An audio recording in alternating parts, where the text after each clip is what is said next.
পরীক্ষা দিয়ে মামার বাড়ি বেড়াতে গেছি। দিদিমা আর মামাদের আদরের সঙ্গে প্রচুর আম জাম জামরুল খাচ্ছে, তোফা আনন্দে সময় কাটাচ্ছে। 3 মামা। বড় মামা রেল অফিসে কাজ করতেন, বউ ছেলে মেয়ে নিয়ে সকলের বাসা বাড়িতে থাকতেন। মাসে একবার বাড়িতে আসতেন। তিনি মেজ মামাকে তারই অফিসে চাকরি করে দেওয়ার কথা বলেছিলেন, কিন্তু মেজ মামা রাজি নন। ছেলেবেলা থেকে মেজ মামা একটু আলাদা ধরনের, সব ব্যাপারেই বেপরোয়া। তিনি বলেছিলেন, চাকরি বাকরি আমার হাতে পোষাবে না, আমি স্বাধীন ব্যবসা করব। আর মেজ মামা স্বাধীন ব্যবসাই শুরু করেছিলেন। 5 মাইল দূরের মাছের ভেড়ি থেকে মাছ কিনে গঞ্জের হাটে ব্যাপারীদের কাছে সেই মাছ বিক্রি করা। পরিশ্রমের কাজ, কিন্তু ভালো টাকাই হাতে থাকত। ছোট মামা কিছু করতো না, মামাদের চাষবাসের জমি দেখতো আর অবসর সময়ে জাল দিয়ে পাখি ধরত, কাঠি দিয়ে খাঁচা তৈরি করত আর তাতে পাখিগুলোকে রাখত। তবে বেশি দিন নয়, হঠাৎ একদিন খাঁচার দরজা খুলে সেই পাখিগুলোকে উড়িয়ে দিত। 1 নম্বরের খেয়ালি লোক। আমাদের গল্প অবশ্য মেজ মামাকে নিয়ে। গল্পই বা বলি কেন, একেবারে আমার চোখে দেখা ঘটনা। মেজ মামা খুব ভোরে উঠে সাইকেলে রওনা হয়ে যেতে, খুব ভোরে। তখন ভালো করে আলোও ফুটতো না, রাস্তাটা অনেকটা পাকা নয়, মানুষের পায়ে পায়ে চলা সরু একটু রেখা। বেশ কিছুটা যাওয়ার পর ইউনিয়ন বোর্ডের পাকা রাস্তা। একদিন ভোরবেলায় আকাশ মেঘাচ্ছ, থেকে থেকে বিদ্যুতের ঝিলিকার মেঘের গর্জন। বোঝা যাচ্ছে একটু পরেই ঝড় জল শুরু হয়ে যাবে। মেঘের ডাকে আমি ভোর ভোর উঠে পড়েছি। উঠে মেজ মামার যাওয়ার তোড়জোড় দেখছি। দিদিমা বললেন, ওরে, এই আবহাওয়ায় আজ না হয় নাই বেরোলি। আকাশের অবস্থা ভালো নয় যে, এখনই ঝড় তুফান উঠছে। ঝড়কে দিদিমা তুফান বলতেন। মেজ মামা হাসলেন, তাহলে তো বর্ষাকালে বাড়ির বাইরেই যাওয়া যাবে না। আমার কাছে বর্ষাতি আছে, কোনো অসুবিধা হবে না। মেজ মামা যখন বের হলেন, তখন ফোঁটা ফোঁটা বৃষ্টি আরম্ভ হয়েছে। বাতাসও বেশ জোর। 8 ঘন্টার মধ্যে দারুণ ঝড় উঠল। চারদিক অন্ধকার, বাজের শব্দে কান পাতা দেয়। সেই সঙ্গে তুমুল বর্ষণ। এধারে ওধারে বড় বড় গাছ মরমর করে ভেঙে পড়লো, কি বাড়ির চালা উড়ে গেল, ধসে পড়লো মাটির দেয়াল। দিদিমার কথাই ঠিক, তুফানই বটে। আমি জানলার ধারে চুপচাপ বসে প্রকৃতির তাণ্ডব দেখি। একটু পরে দিদিমা এসে আমার পাশে বসলেন, বসেই আক্ষেপ করতে লাগলেন, এই দুর্যোগে বাড়ির কুকুর বেড়ার বাইরে বের হয় না, আর এত বারণ করা সত্ত্বেও ছেলেটা আবার রাস্তায় বের হলো রে। সত্যি চিন্তার কথা। এই ঝড় জলে বর্ষাতি আর মেজু মামাকে কতটুকু বাঁচাতে পারবে? হাওয়ার দাপটে সাইকেল চালানোই মুশকিল। সাইকেল থেকে নেমে যে কোনো গাছের তলায় আশ্রয় নেবেন, তাও তো নিরাপদ নয়। মাথার উপর গাছের ডাল ভেঙে পড়লেই হলো। সন্ধ্যে পর্যন্ত এক টানা ঝড় বৃষ্টি চলল।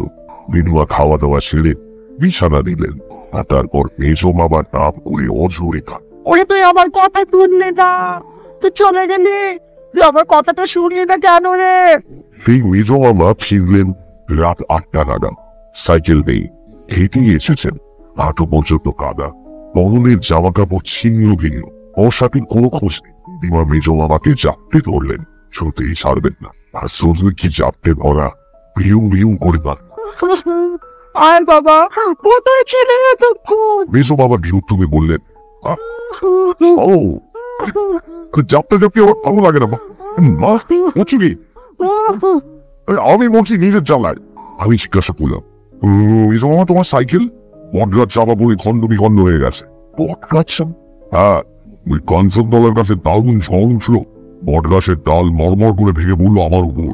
সাইকেল ভেঙে ঝুলমার, আমি ছিটকে পড়লাম মাটির উপর। দেখ না। মেজো মামা চুল সরিয়ে দেখালেন। মাথার এক জায়গায় রক্ত জমে কালো হয়ে আসে। তারপর থেকে মেজো মামা কেমন যেন বদলে গেলেন।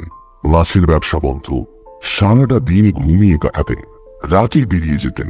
একদিন খুব ভোরে মেজো মামার ডাকে ঘুম ভেঙে গেল। এক কাপ চা খাওয়া দেবে?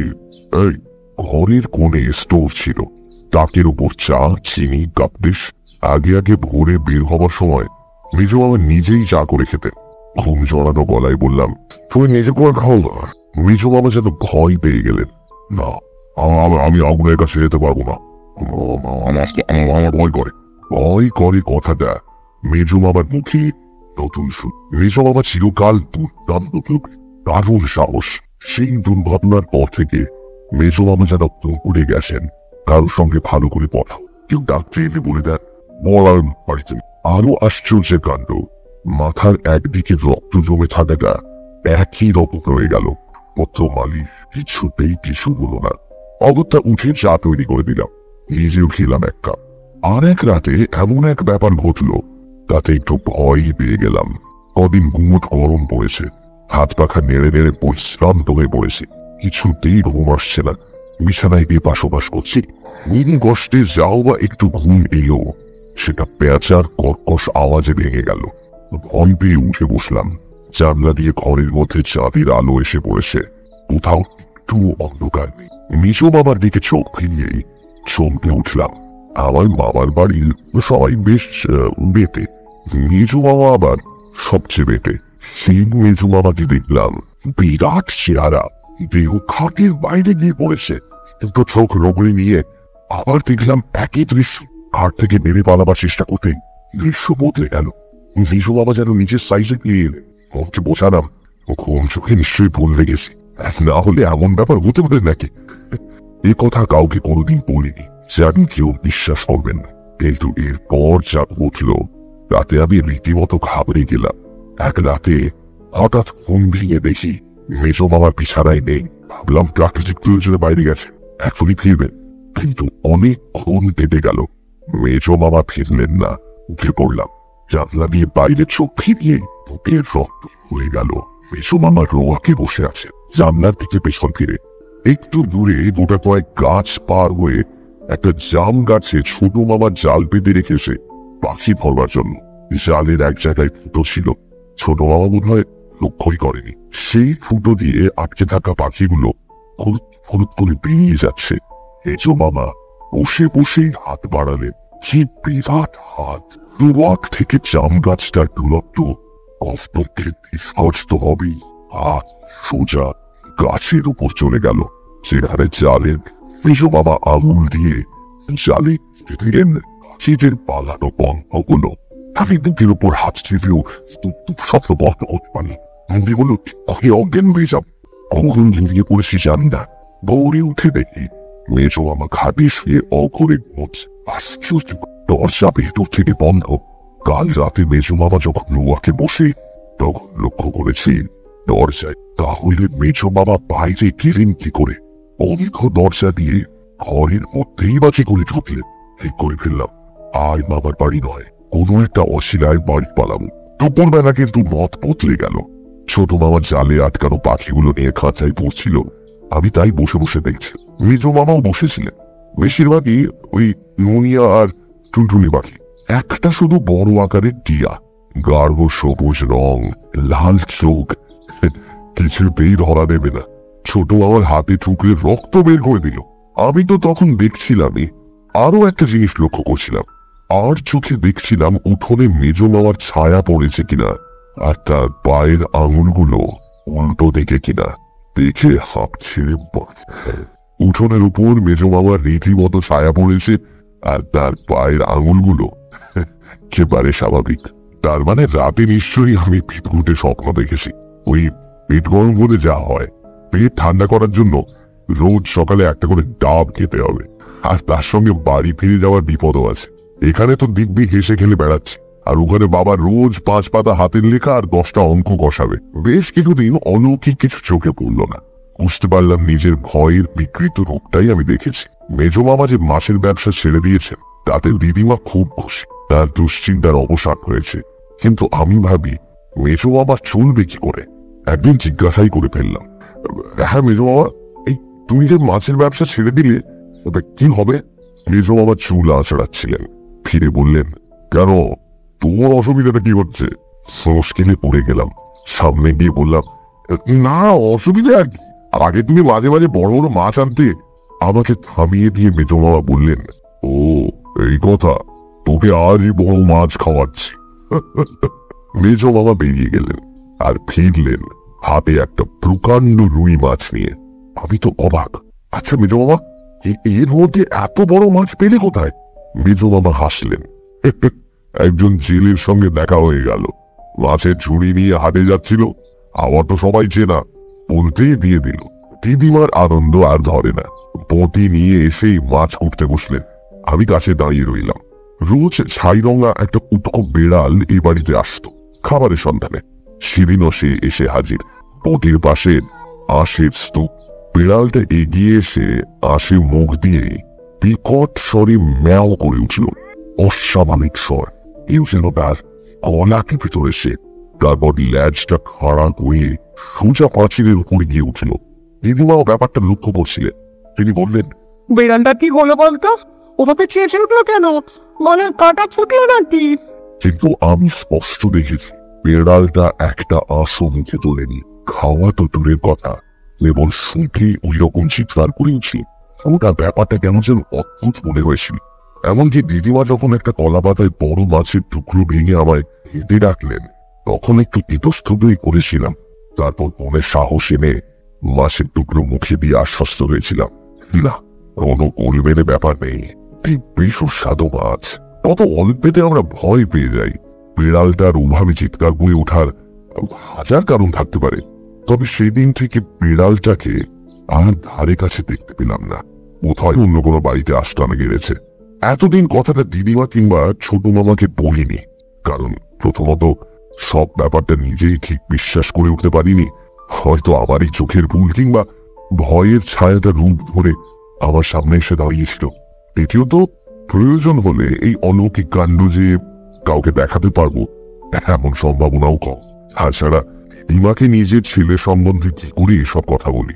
তবে আমি মনে মনে ঠিক করে রেখেছিলাম, আর একবার এরকম বিভৎস দৃশ্য চোখে পড়লেই মামার বাড়ি ছেড়ে পালাবো।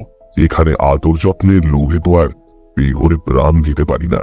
তারপর বেশ কিছুদিন সব স্বাভাবিক, কোথাও কোনো গোলমাল হলো না। মেজ বাবা অবশ্য মাছের ব্যবসায় আর গেলেন না, বাড়িতেও বিশেষ থাকতেন না। আয় তাই ঘুরে বেড়াতে কে জানে।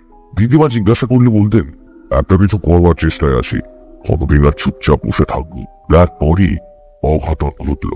মাঝরাতে বাথরুমে যাবার প্রয়োজনে বাইরে বেরিয়ে দেখি ছোট মামা রোয়াকির এক কোণে দাঁড়িয়ে, একেবারে পাথরের মূর্তির মতো নিষ্পন্ন, নিশ্চল। আমি কাছে যেতে আঙুল দিয়ে বাগানের দিকে দেখালো, আর তারপর আমি যা দেখলাম তাতে আমার মাথা ঘুরে গেল। একটা গাছের ডালে মেজ মামা পা ঝুলিয়ে বসে। মেজ মামা মানে মুখটা মেজ মামার, দেহটা বিরাট, মাথাটা প্রায় গাছের বগডালে ঠেকেছে, পা দুটো মাটিও অল্প উপরে। সব খেয়ে খেয়ে বাগানের মধ্যে শুয়ে পেরেছে। একটা সে রোয়াকের ওপর পড়তে নিচু বয়ে দেখেই চমকে উঠলাম। রক্ত মাখা হাড়ের একটু সমস্ত শরীর তরতর করে কেঁপে উঠল। মনে হলো খুঁজে বুঝি অজ্ঞান হয়ে ঢুকিয়ে পড়বো। ছোট মামা আমার অবস্থাটা বুঝতে পেরে আমার হাতটা শক্ত করে ধরে ঘরের মধ্যে নিয়ে এসেছিল। তারপর 3-15 কি হয়েছে আমি জানি না, দারুণ জ্বরে আমি প্রায় বেহুঁশ। দিদিমা চেয়েছিলেন আমার বাবাকে খবর দিতে, কিন্তু ছোট মামা অনেক বুঝিয়ে তাকে নিরস্ত করেছিল। ছোট মামা বলেছিল, শুধু ভয় পেয়েই আমার এই জ্বর, ডাক্তারেরও তাই মত। এর মধ্যে বাবাকে টেনে নিয়ে এলে আসল ব্যাপারটা তাকে জানাতে হবে। স্বাভাবিকভাবেই কথাটা বাবা বিশ্বাস করবেন এটা আশা করা যায় না। অথচ তারপরের সকালে দিদিমার পোষা ছাগলটা নিখোঁজ। খুঁজতে খুঁজতে বাগানের মধ্যে তার ছিন্ন মহলটা পাওয়া গিয়েছিল। চারদিকে রক্ত মাখা যেসব হাড়ের টুকরো পাওয়া গেল, সেগুলো যে ছাগলেরই হাড় সে বিষয়ে কোনো সন্দেহ নেই। এমন কথায় কি বিশ্বাস করবে, বিশেষ করে শহরের লোক। মেজ মামা নাকি আশ্চর্যভাবে শান্ত হয়ে গিয়েছিলেন। হাঁটুর উপর মাথাটা রেখে চুপচাপ বসে থাকতেন ঘরের মধ্যে। হাজার ডাকে সাড়া দিতেন না। কেটে ডাকলে রূপাও কণ্ঠে উত্তর দিতেন, শরীর খারাপ। দিদিমা যে মেজ মামাকে এত ভালোবাসতেন, সেই দিদিমা ছোট মামার গাছের সব শুনে মেজ মামার ধারে কাছে ঘেঁষতে চাইলেন না। আমি যখন সেরে উঠলাম, ব্যাপারটা অনেক দূরে গিয়েছে। শোবার ব্যবস্থা পাল্টে গেছে। এক ঘরে আমরা 3 শুতাম, এক পাশে দিদিমা, অন্য পাশে ছোট মামা, মাঝখানে আমি। সারা রাত ঘরে আলো জ্বলত। ছোট মামা দরজায় ভেতর থেকে ডবল তালা লাগিয়ে। আমরা সবাই জানতাম অলৌকিক শক্তির পক্ষে এই তালা কোনো বাধাই নয়, কিন্তু তবু পারস করতে পারিনি। ছোট মামা আর আমি ওই দৃশ্য দেখার পর আমি আগে যা দেখেছি সমস্তটা দিদিমা আর ছোট মামাকে বলেছি। ছোট মামা বলল, কথাটা আগেই তোমার বলে দেওয়া উচিত ছিল, তাহলে আরো আগে ব্যবস্থা নিতে পারতাম। এই ব্যবস্থা নেওয়া হবে তাও ছোট মামা বলল। পদনপুর এখান থেকে 2.5 মাইল। সেখানকার ভৈরব রোজা, তার খড়মের আওয়াজে ভূতপ্রেত নাকি থরথর করে কাঁপে। তাকে পাওয়া একটু মুশকিল, লোকের ডাকে প্রায় ভিঙ্গায় চলে যায়। এক দিদিমাকে ছোট মামা অনেক কষ্টে রাজি করালো। দিদিমা সব বুঝেও যত্ন করলেন। হাজার হোক এলে তো। ছোট মামা বোঝালো, বেশ তো, ভৈরব রোজা এলেই সব বোঝা যাবে। খুব ভোরে ছোট মামা বেরিয়ে বলল, অদনপুরে ভৈরবকে যদি না পাওয়া যায় তাহলে অন্য গা থেকে তাকে ধরে আনতে হবে। ছোট মামা যখন বের হয় তখন মেজ মামা বাড়ি ছিলেন না। আধ ঘন্টা পরে কোথা থেকে ফিরে এলেন। চেহারা দেখে মনে হলো অনেক দূর থেকে যেন ছুটতে ছুটতে আসছেন। হাঁটু পর্যন্ত কাদা, সারা দেহ ঘামে ভিজে গেছে। তাড়াতাড়ি আসতে গিয়ে ফতুয়াটা গাছের ডালে লেগে ছিঁড়ে গেছে। দিদিমা রুয়াকে বসে তরকারি করছিলেন আর আমি পাশে বসেছিলাম। মেজো মামা সামনে এসে দাঁড়ালেন, ঠোঁটের দুপাশে ফেনা, লাল চোখ পাকিয়ে দিদিমাকে জিজ্ঞাসা করলেন, সোনে কোথায় গেছে? শুনি ছোট মামার ডাকনাম। আমার শব্দ আমি স্পষ্ট শুনতে পেলাম। ভয় হলো, অবশ্যই মুঠির উপরটা পড়ে যাই। দিদিমা কাঁপা কাঁপা গলায় বললেন, ও নিজের কি একটা দরকারে বেরিয়েছে যে। নিজের দরকার না চাই। কথাগুলো বলেই মেজো মামা জোরে জোরে পা ফেলে বাড়ির চারপাশে ঘুরতে লাগলেন। দু হাত পিছনে কেবল মাথা নাড়ছেন, ফেলছেন আর ঘুরছেন। ব্যাপার দেখে দিদিমা আর সাহস পেলেন না। আমার হাত ধরে ঘরের পথে ঢুকে দরজায় কিল তুলে দিলেন। দিদিমার দিকে চেয়ে দেখি তার দু চোখ বেয়ে জল গড়িয়ে পড়ছে। তার মনের কষ্টটা বুঝতে পারল। যতক্ষণ মেজো মামা বাড়ির চারদিকে ঘুরতে লাগলেন ততক্ষণ আমি আর দিদিমা ঘরের এক কোণে চুপচাপ বসে রইলাম। কিছুক্ষণ পরে মেজো মামাকে আর দেখা গেল না। দিদিমা উঠে জানলা দিয়ে দেখে যখন নিঃসন্দেহ বলেন যে মেজো মামা ধারে কাছে কোথাও নেই, তখন আমাকে খেতে দিলেন। নিজে কিচ্ছু খেলেন না। ছোট মামা এলে একসঙ্গে খাবেন। আমি খাবো কি? তখনও শরীর থরথর করে কাঁপছে। মনে হচ্ছে কিছু খেলেই বোধহয় বমি হয়ে যাবে। মনে মনে ঠিক করে ফেললাম কোনো রকমে আজকের রাতটা কাটিয়ে কাল সকালেই বাড়ি রওনা হব। এখানে এভাবে ভয় কুঁকড়ে থাকলে খুব শিগগিরই শক্ত অসুখে পড়ে যাব হয়তো। ছোট মামা ফিরল বেলা 2:30 নাগাদ, সাইকেল রিক্সায়, সঙ্গে ভৈরব রোজা। আমি জানলা দিয়ে দেখতে লাগলাম। ভৈরবের পরনে লাল টুকটুকে কাপড়, গায়ে কোনো জামা নেই, গলায় অনেকগুলো রুদ্রাক্ষের মালা আর হাতে রুদ্রাক্ষের দাগা, লাল টুকে চোখ, কপালে সিঁদুরের ফোঁটা, চাগড়া পাকা চুল কাঁধ পর্যন্ত এসে পড়েছে। ভৈরব নেমে ঢুকতে গিয়েই থমকে দাঁড়িয়ে পড়ল। বাতাসে কি যেন শুকলো। তারপর ছোট মামার দিকে ফিরে বলল, কেউ গৃহবন্ধন করেছে? ছোট মামা অবাক, গৃহবন্ধন? কেউ অস্ত্র পরে গৃহবন্ধন করে দেয়? তাতে এই গৃহের মধ্যে কোনো কাজকর্ম করলে তা ফল দেয় না। কে কাজ করবে? যাকে দাঁড়াতে চাও সেই করবে, কিন্তু তার পক্ষে তো কিছু জানা সম্ভব নয়। ছোট মামার কথায় ভৈরব খুব জোরে হেসে উঠল। ডাক্তার পক্ষে সবকিছু জানতে পারাই সম্ভব। মানুষের চেয়ে তারা অনেক বেশি শক্তির অধিকারী হয়। তাহলে উপায়? উপায় আছে বলেছি। তুমি আগে সাইকেল রিক্সাকে বিদায় করো। ছোট মামা সাইকেল রিক্সার ভাড়া মিটিয়ে দিল। ভৈরব পাশে রাখা ঝোলা থেকে একটা মাটির সরা বের করলো। তার উপর 4টে পাকা লঙ্কা, এক মুঠো সর্ষে, কতগুলো কুশের ডগা রাখলো। তারপর রাস্তার উপরে বসে পড়ে বেড় বেড় করে মন্ত্র পড়তে লাগলো। মন্ত্র পড়ার সঙ্গে সঙ্গে সেই লঙ্কা, সর্ষে আর কুশের ডগা আমাদের বাড়ির দিকে পড়তে লাগলো। শ্বাসের শব্দ হতে ফিরে দেখলাম এসে দাঁড়িয়েছেন। তার চোখে তখনও জল। আধ ঘন্টা পরে ভৈরব উঠে দাঁড়ালো। ঠিক আছে, এবার বাড়ির মধ্যে চলো। ভৈরবের কাণ্ড কারখানা দেখে ইতিমধ্যে রাস্তার ওপর গায়ের কিছু লোক জড়ো হয়েছিল। ভৈরবের পেছন পেছন তারা বাড়ির মধ্যে এসে ঢুকলো। উঠোনে মাটি দিয়ে বেদি করা হলো, তাতে কাঠ, শুকনো ডালপালা দিয়ে আগুন জ্বালানো হলো। ভৈরব সেই অগ্নিকুণ্ড প্রদক্ষিণ করতে করতে মাঝে মাঝে কাঠি করে ছিটিয়ে দিতে লাগলো। সঙ্গে সঙ্গে আগুন দাউ দাউ করে চলে উঠতে লাগলো। ততক্ষণে সাহস পেয়ে আমি রোয়াকে গিয়ে বসেছি। দিদিমা আমার পাশে। ছোট মামা ভৈরবের কাছে তার ভাই ফরমাস কাটছে। 8 ঘন্টা কিছু বলো না, তবে সব নিস্তব্ধ। আমি যখন ভাবতে শুরু করেছি যে সবটাই বুঝিয়ে কি তখন হঠাৎ শো আওয়াজ অনেক দূর থেকে ঝড় এনে যেমন হয়। পশ্চিম থেকে গাছপালাগুলো ভীষণ ভাবে ঢুকতে লাগলো। গাছের ডালি বসা কাকের দল গা করে আকাশে পাড় খেতে লাগলো। গাছপালার পিছন থেকে মেজো বাবা এসে হাজির। দুটি চোখ বন্ধ করে দিয়েছে, ঘুরে উঠেছে নাকের পাটা, মুখে একটা বেচারি মরণ যন্ত্রণায় পাখা ঝটপট করছে। মেজ বাবার কষ থেকে রক্ত বয়ে পড়ছিল। মেজ বাবার সেই মূর্তি দেখে আমি পরের দিদিমাকে চড়িয়ে দৌড়লাম। দেখলাম পেছনে কি পাও ঠক করে খাচ্ছে। মেজ বাবা এসে দাঁড়াতেন, ওই রবির চেহারা বদলে গেল। সে আলো জোরে জোরে অবশ্য করতে লাগলো। আগুনের মুখো কি ফেললো, তাতে আলো দাও দাও করে জ্বলে উঠল। মেজ বাবা এরকম পারলেন, ডাব গাছের তলা পর্যন্ত এসে দাঁড়িয়ে পড়লেন। বিশ্রীভাবে ওই রক্ষী ডাল দিতে লাগলেন। আধ খাওয়া বইটা শরীর দিয়ে দাঁড়িয়ে যে ইংরেজিটা এসে পড়লো আগুনের মধ্যে। কৈরব চেঁচিয়ে উঠল, কে তুই? মেজ বাবা আরো জোরে চিৎকার করে বললেন, আমি দয়াল মানুষ না। তুই দয়াল দশ, ঠিক করে বল, কে তুই? দয়াল বানুচ্ছি। মেজ বাবা নাম তোলা বলবো না। মেজ বাবা সে কি করছেন? এটি দুপাশে ফেলা এসে জমল। বলবি না? আচ্ছা দেখি বলিস কিনা। কৈরব পাশে করে থাকা ঝাঁটাটা তুলে নিয়ে ঘটের উপর বাড়তে লাগলো। সঙ্গে সঙ্গে মেজ বাবা আর্তনাদ করে উঠলেন। মেজ বাবা গাছতলায় বসে পড়লেন। কৈরব ঝাঁটা আছড়ানো শব্দ বন্ধ করলো। আমি ফাহিদারে তো। কৈরব দিদিমার থেকে চোখ ফেরালো। আপনি ছিলেন এই ফাহিদার ডোমকে?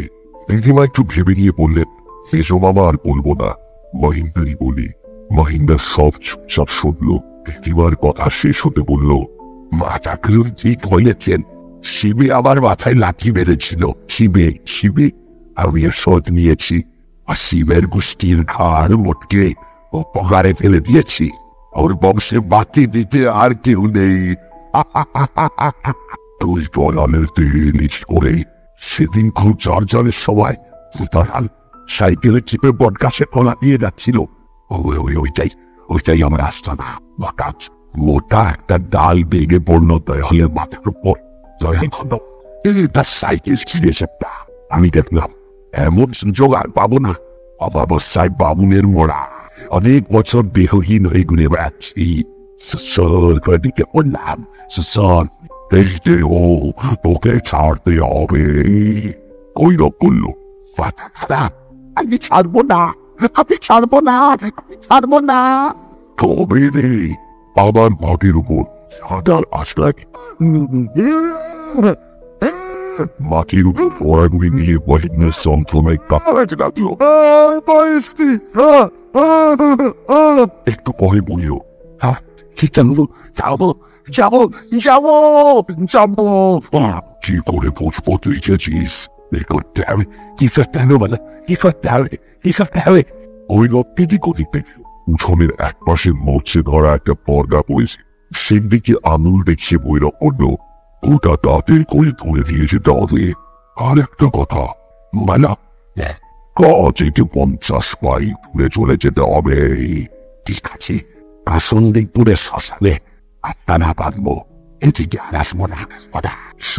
তবে লোহার ভারী বর্গা যেটা তুলতে অন্তত 4 জন লোকের দরকার, সেটা মহিন্দার অপরিলাক্তমে তাতে সঙ্গে তুলে নিল।